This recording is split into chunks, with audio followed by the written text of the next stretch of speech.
bana nyonso ya pesa tango botala ndenge India pembeni ya Victoire donc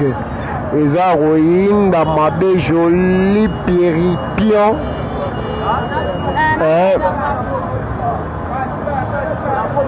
Dona Kapambu Anisi Kitoko Anti Tata Dudu Snappy Snap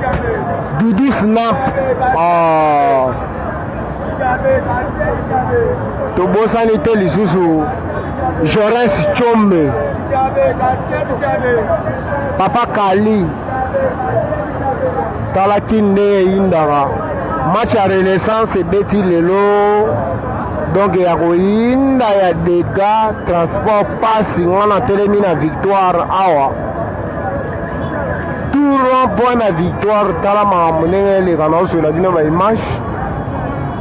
aucune donc aucune donc na marque ya Induza talaka kin tokomi de à 18h Ibrahim Yanzambe na nyonso motema ya ma Charlotte Pigeon bakolopesa tango ya bilo yango oyo noloba tro te lelo match ya Renaissance Vita donc équipe moko boye esalema ebima na imana mais ekoma kokomplike Vita yango lelo Vita ebeti yango fimbu 2-0 botala so bomoni kaka Orange yeba Renaissance